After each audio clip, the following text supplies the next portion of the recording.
ये एक atheist channel है जो इस्लाम की सच्चाई मुस्लिम लोगों तक पहुंचाकर उन्हें ह्यूमैनिस्ट और रैशनलिस्ट बनाने की कोशिश करता है। हमारा मकसद मुस्लिम लोगों के प्रति किसी तरह की नफरत फैलाना या उन्हें नीचे दिखाना नहीं है।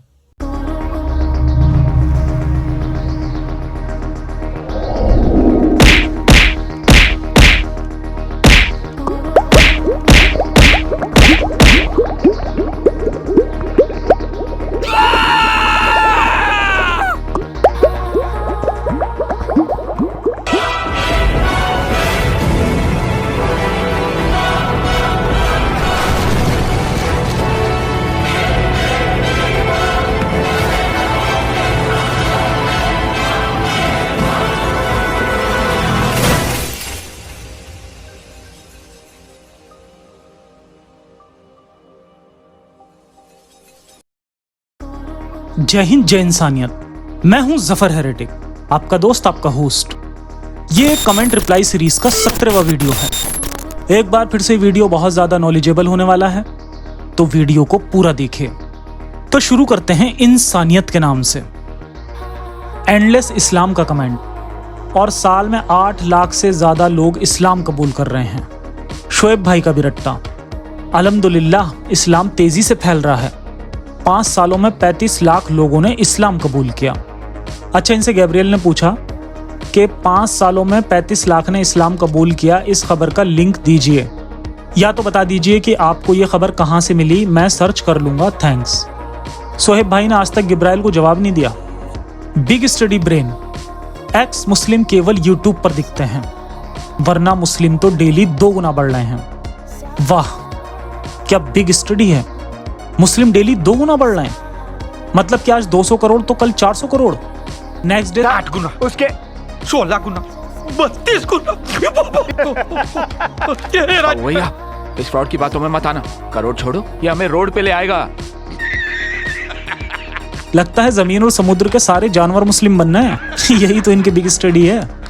एक बार मैं एक फनी कमेंट पढ़ रहा था, उसमें लिखा था कि इंडिया में रोजाना 1 लाख हिंदू पैदा होते हैं और रोजाना 10 लाख इस्लाम कबूल कर लेते हैं। असल में मोमिनों का मैथ कमजोर होता है। मोमिनों के पास कोई फैक्ट, कोई लॉजिक नहीं होता, सिर्फ ईमान होता है। इस्लाम के नाम पे इधर उधर से जो भी सुनते हैं उसे सच मान लेते हैं। जो बातें बड़े मौलाना या मस्जिद के मौलवी कह देते हैं, मोमिन उस बकलोली को यूनिवर्सल ट्रुथ मान लेते हैं। इस्लाम के हक में हर फेक न्यूज मोमिनों के लिए यूनिवर्सल सच होता है। मान लेने का नाम ही इस्लाम है। सोचना समझना शैतान का काम है। जब मैं सर्वे दिखाकर कहता हूं कि इतने फीसदी लोग इस्लाम छोड़ चुके हैं, तो मोमिन कहते हैं ये सर्वे तेरे बाप ने करवाया। जब मोमिन कहते हैं कि इतने लोग इस्लाम कबूल कर रहे हैं, वो तब नहीं बताते कि वो सर्वे किसके बाप ने कराया। एक मोमिन का कमेंट पढ़ते हैं, बट कुछ नहीं होगा, अमेरिका और यूके में क्रिश्चियनिटी तबाह हो रही है और पर डे 5 आदमी इस्लाम कबूल कर रहे हैं। ये लो, इन मोमिन भाई को ये लग रहा है कि ये बहुत बड़ी बात है, लेकिन बेचारे का मैथ कितना कमजोर है। 2 देशों में अगर रोजाना 5 लोग इस्लाम कबूल करें, तो 1 साल में सिर्फ 1825 लोग ही इस्लाम कबूल करेंगे। मोमिन भाइयों, मैं आपको सही आंकड़े और गुड न्यूज देता हूं। 2017 के सर्वे के मुताबिक अमेरिका में हर साल औसतन 1 लाख लोग इस्लाम कबूल करते हैं। लेकिन बैड न्यूज ये है, उसी सर्वे के मुताबिक हर साल औसतन 1 लाख मुस्लिम इस्लाम छोड़ देते हैं। अब देखते हैं कि अमेरिका में कौन लोग इस्लाम कबूल कर रहे हैं। गूगल में लिखिए conversion to Islam in US prisons, या हिंदी में लिखिए कि अमेरिकी जेलों में धर्म परिवर्तन, तब ऊपर ही रिपोर्ट आ जाएगी। इसमें लिखा है कि अमेरिका की जेलों में इस्लाम फास्टेस्ट ग्रोविंग रिलीजन है। अमेरिकी जेलों में 18% मुस्लिम हैं, जबकि देश में मुस्लिम आबादी जो है वो 1% है।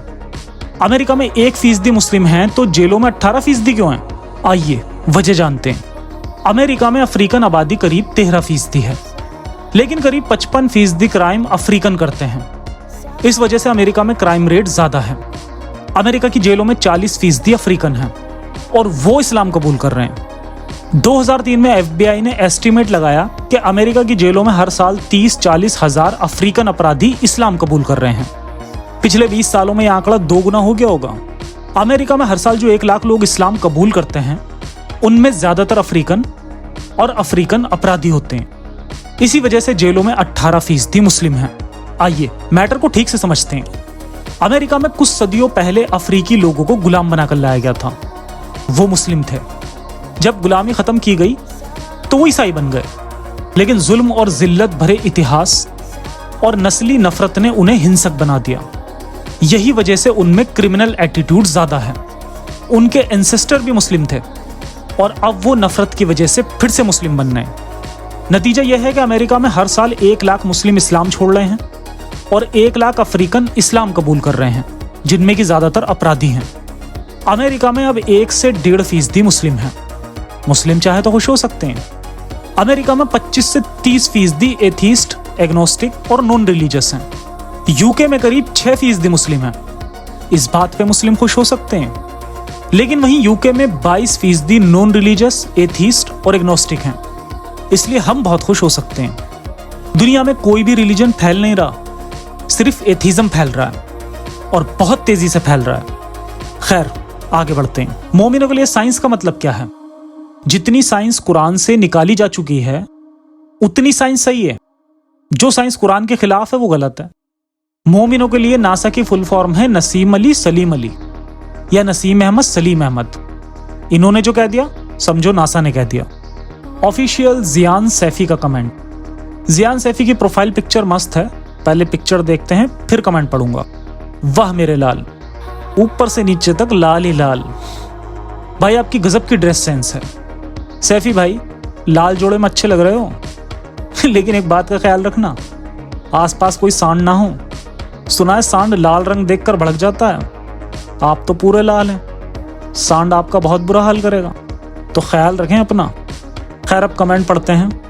दैट इज प्रोपेगेंडा, झूठ को सच और सच को झूठ। असलियत कैसे छुपाता है, झूठ को सच कैसे बताता है। मरने के बाद तुझे भी मुंह दिखाना है, हर नफ्स को मौत का मजा चखना है। कुल्लू नफ्सिन जायकातुल मौत। कहां तक भागेगा, तुझसे भी सवाल होंगे और वो सब देख रहा है, वो भूलने वालों में से नहीं है।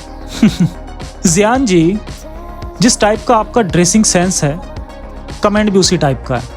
अगर मैं झूठ बोलता हूं तो मोमिनों को लिखना चाहिए कि वीडियो में कौन सा झूठ बोला।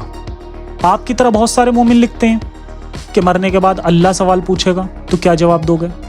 ऐसे सवाल पूछने वालों से एक सवाल है, जब कयामत आएगी उसके बाद ही सवाल पूछे जाएंगे।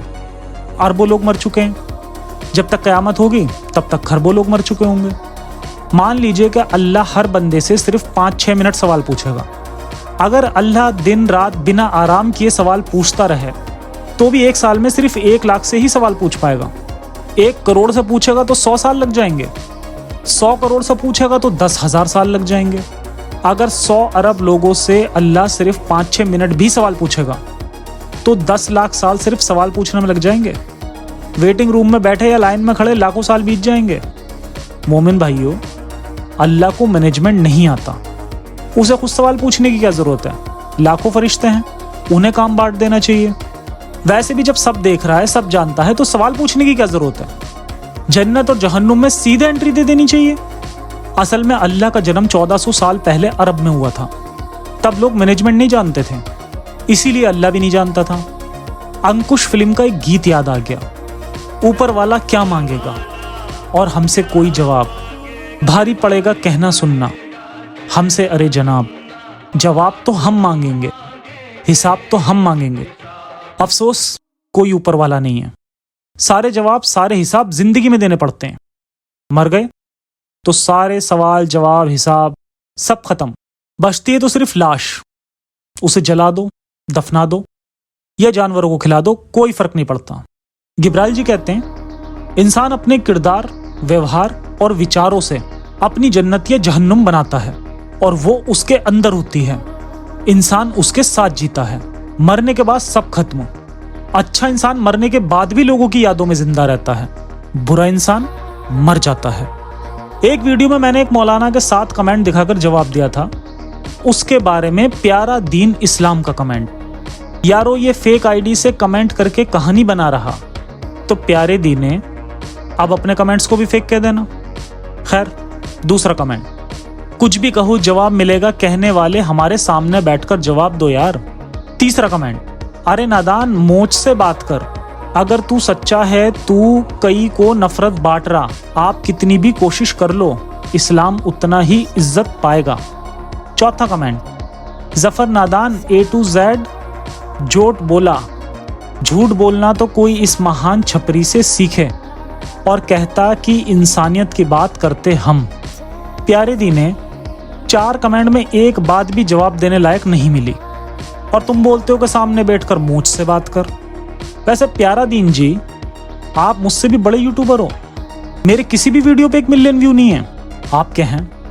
अगर मैं मोमिनों को गिरगिट मारने का सवाब बताता तो मेरे भी मिलियन व्यू होते, हजारों मोमिन वीडियो पे सुभान अल्लाह लिखते, तब मैं भी आपकी तरह शक्ल दिखा सकता था।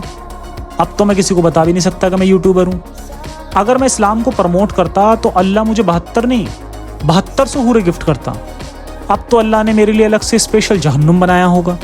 तो प्यारा दीन जी, आपका इतना बड़ा चैनल है, मेरे खिलाफ वीडियो क्यों नहीं बनाते? मेरे खिलाफ वीडियो बनाने से ज़्यादा व्यू होते हैं, मेरे चैनल का प्रमोशन भी फ्री में हो जाता है। आपसे बात करने का मेरे पास टाइम नहीं है, ज़रूरत भी नहीं है। जवाब देने लायक कमेंट करोगे तो जवाब दे दूंगा, बकलोली का जवाब मैं नहीं देता। मैं लंबे कमेंट नहीं पढ़ता, लेकिन ये बांग्लादेशी लड़की का कमेंट है तो टुकड़ों में जवाब देना पड़ेगा। ओलिया बिनते कयूम, अल्हम्दुलिल्लाह मैं एक साइंस की स्टूडेंट हूँ और मुस्लिम हूँ और लॉजिक में बिलीव करती हूँ, बांग्लादेश से हूँ।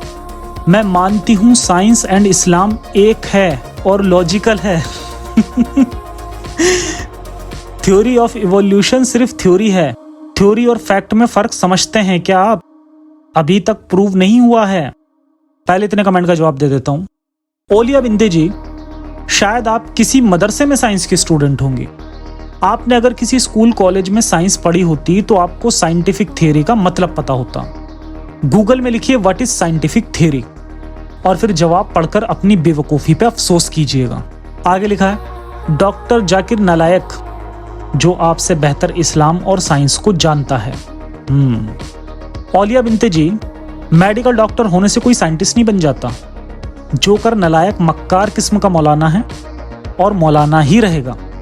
उसकी मक्कारी बताता हूँ। बिग बैंग भी एक साइंटिफिक थ्योरी है, उसे तो उसने कुरान से निकाल दिया। तब नहीं कहा big bang is a theory, it is just a theory. Evolution की बात होती है तो कहता है theory of evolution, it's just a theory, क्योंकि बिग बैंग से इस्लाम को कोई खास नुकसान नहीं था। लेकिन इवोल्यूशन इस्लाम की धज्जियां उड़ा देता है। आगे पढ़ते हैं। मॉरिस बुकेल आपसे बेहतर साइंस को जानता है और अब वो मुस्लिम बन चुके हैं, तो खुद को ज्यादा एजुकेटेड समझने की गलती मत कीजिए। ओलिया बिनते जी, खुद को एजुकेटेड समझने की गलती आपने की है। डॉक्टर मॉरिस सऊदी अरब के शाही परिवार का डॉक्टर था, वो कोई साइंटिस्ट नहीं था। आपने डॉक्टर मॉरिस को हैं लिखा है, वो अब है नहीं, वो था। 1998 में उसकी मौत हो गई और वो मुस्लिम नहीं बना था। ये पहले भी दिखाई थी मैंने भाई, ये उसकी कब्र देख लीजिए, कब्र पे क्रॉस भी है, नाम भी लिखा है। लास्ट में तो खैर मैडम जी ने साबित कर ही दिया कि वो मदरसा ग्रेजुएट ही हैं। थ्योरी ऑफ इवोल्यूशन में इंसान बंदर से बना है, तो आज जो बंदर है वो इंसान कब बनेंगे? ये लो। ओलिया बिनते जी, जो भी ये सवाल करता है कि अगर इंसान बंदर से बने हैं तो बंदर इंसान क्यों नहीं बनते, ऐसे सवाल पूछने वाला साबित कर देता है कि उसे इवोल्यूशन का कुछ भी अता पता नहीं है। ओलिया बिनते जी, जितना टाइम लगाकर आपने कमेंट लिखा है, उतनी देर में इवोल्यूशन का कोई वीडियो देख लेती तो आपको कम से कम बेसिक बातें ही समझ आ जाती। जिस सब्जेक्ट की बेसिक नॉलेज ना हो उस पर डिबेट करने से बंदा बेवकूफ़ साबित हो जाता है। 2013 के एक सर्वे के मुताबिक बांग्लादेश के 54% लोग इवोल्यूशन को सच मानते थे। पिछले 10 साल में 10% बढ़ गए होंगे। बांग्लादेश में इस्लाम की उल्टी गिनती चालू है। ओलिया बिनते जी, नेक्स्ट कमेंट का रिप्लाई भी सुन लीजिए, शायद अकल पे लगा अल्लाह ताला का ताला खुल जाए। शेख बादशाह का कमेंट, साइंस मजहब इस्लाम को मजबूती देता है। ज्यादातर साइंटिस्ट थ्योरी ऑफ इवोल्यूशन को नहीं मानते, थ्योरी ऑफ क्रिएशन को मानते हैं। तुम एक बेवकूफ हो, दूसरों को बेवकूफ मत बनाओ। इस्लाम एक सच्चा दीन है, घर वापसी करो मेरे भाई। शेख बादशाह जी, ये बात आपको किसी मौलाना नहीं बताई होगी कि ज्यादातर साइंटिस्ट थ्योरी ऑफ इवोल्यूशन को नहीं मानते बल्कि थ्योरी ऑफ क्रिएशन को मानते हैं।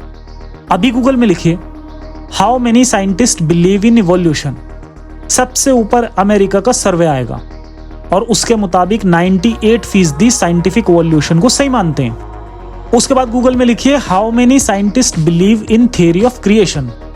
सबसे ऊपर 99 का एक सर्वे आएगा, उसमें 5% लिखा होगा, लेकिन इन 5% में बायोलॉजिस्ट के अलावा भी थे। अगर आपको दुनिया भर के आंकड़े जानने हो तो गूगल में लिखिए level of support for evolution. इसमें साइंटिस्ट वाला पोर्शन पढ़ लीजिए, आंखें खुल जाएंगी, अकल पे लगा ताला भी खुल जाएगा।